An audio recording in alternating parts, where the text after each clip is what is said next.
Everything you do, it has its repercussions. Karma. You want to know about karma? Open K. In this book. And you say about karma.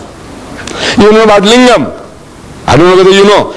Under L, you'll find lingam. There. In this book. Believe me. In this Quran. What do you want to know? So you owe it to yourself that you take this little trouble of carrying this card and going along and reading it for this book. Absolutely free of charge. Now, my dear children, Mr. Chairman and the lady here, I leave myself open to questions, any questions. You can ask any questions. Even criticism will be welcome. I assure you, my children.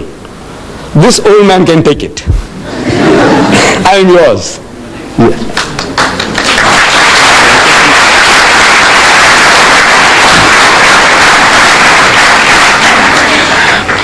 Thank you, Mr. Didat, for that rather enjoyable, enlightening talk.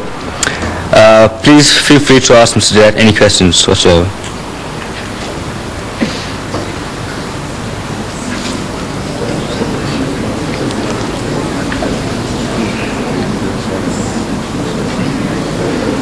Yes, my child. Why are Jews and Muslims enemies? If you come a little closer, please don't be shy. Please don't be shy, so that the camera can also catch your question. If you don't mind. No harm done. Okay, why are Jews and Muslims enemies? Are the Muslims and the Jews, are they not enemies? Why are they enemies? Yes, thank you for your question, ma'am. Now, we as Muslims and Jews, or Muslims and Christians, or Muslims and Hindus, we are not enemies to one another. But we are at war. The Jews and the Muslims are at war. What are they fighting about? They are fighting for a piece of land called Palestine. My brothers, the Arabs, they say Palestine belongs to them. My cousins, the Jews, they say Palestine belongs to them. It's a battle for the land. We have between brothers and brothers. Brother, they're all, among us especially. Father dies, and you find that this estate can't be settled. They must go to court. They must go to court. The dividing the shares, the inheritance. There's a war after war. Every Indian, I'm talking about the Muslims. You see, I don't know about the Hindus so much. But I know my own people. You have to go to court. You have to go to court. So, this is brother and brother. We are brothers and cousins now. And both are claiming the same piece of land. What are the rights and wrongs of it? Now that is something that we can discuss. We can talk. For example, I'm talking to the Jews. I say, come and talk to me. I'm talking to the Jews. I've spoken to the University of Cape Town. I've spoken to them here at the Natal University. I have had so many discussions with them. I have written a book, Arabs and Israel, Conflict or Conciliation, and I sent it to every influential Jew in the country, in South Africa.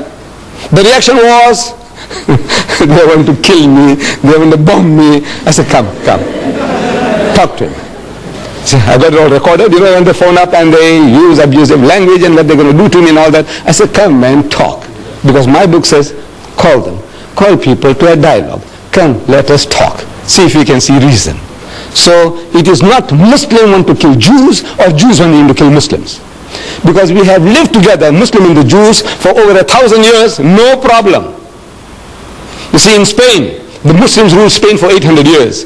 And the Jews were the second highest in the hierarchy, doing work among the Muslims. The greatest achievement of the Jews was by the Jews in Spain under Muslim rule. And for 1,000 years, when the Christians were persecuting the Jews, and when they ran for shelter, protection, refuge, they went to Muslim lands. And every Muslim country accepted them with open arms. Say, ahlan wa sahlan. It's a family and plain, come and live among us. We are the children of the same father, Abraham. Abraham had 2 sons, Ishmael and Isaac. You are the children of Isaac. You are the children of Ishmael. As such, we are brothers. Come live together. And they lived for 1,000 years, not a single riot against the Jews, nothing. The only time the problem started was with Palestine. When the Jews, they went to seek shelter there, and they went and they filled up, and then they said, now we will take over. For the first time the Muslim wakes up to the reality. He says, now everything, this guy is going to take it over. Inch by inch, the guy's got in. Now, he's got the backing of the Western nations, and he's technologically more advanced than the poor Palestinians, illiterate, ignorant people, and he says, now these are easy meat for them.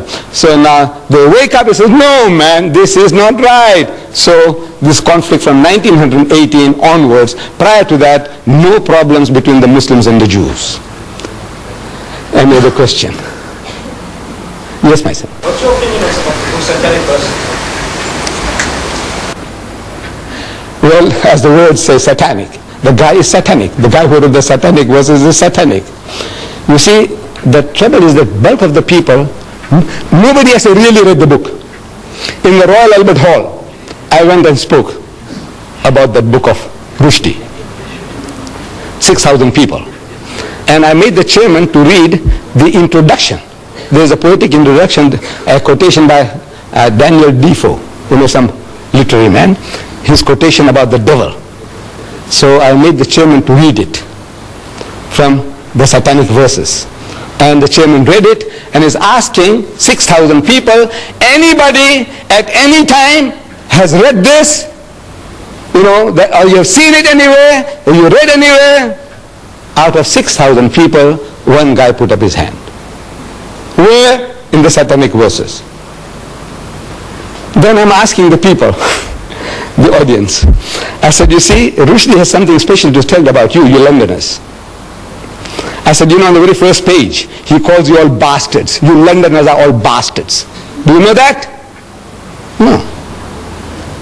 I said, Londoners, I said, whether you are an English Londoner, or a Pakistani Londoner, or a Sikh Londoner, or a Hindu Londoner, you are a Londoner, you are a bastard. Shocked. I said, look, what have you been reading? You say this book is very good. I said, come on, talk to me. Then, of course, it was more than an hour's talk. I'm giving him what he says about Rama, what he says about Sita. Did you read it? He says, no. I said, you will want to kill him, you. What he says about you white people?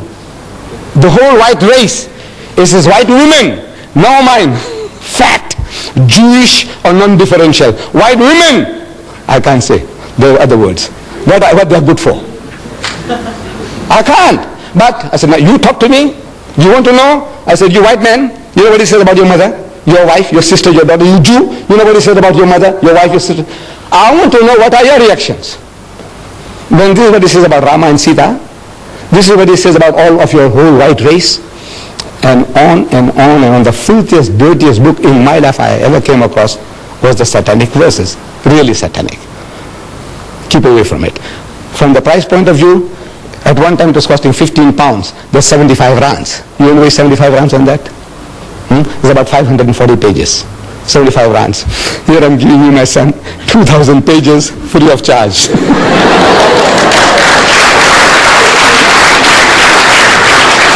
Yes. Just a while ago, you told me that Allah is very merciful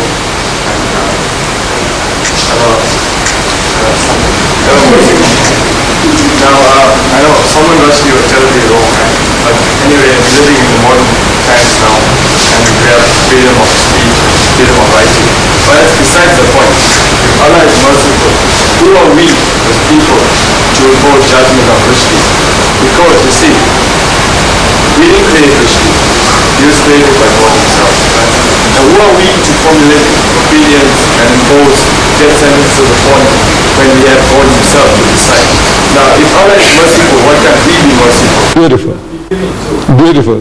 I'm a Hindu student, right? And my scriptures teach me to be obedient, merciful, and sympathetic to the other human beings.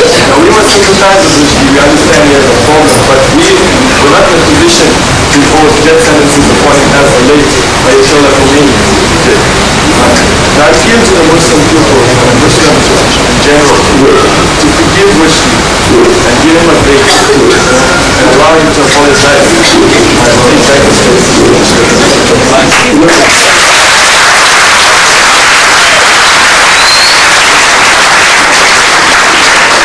My son, very beautiful thoughts. God is merciful and we are expected to be merciful. He is just and we are expected to be just. He is beneficent, we must be beneficent. Charitable. He is holy, we must be holy. That is the teaching of Islam. That is the teaching of Hinduism. It's a beautiful teaching. But now, we are also told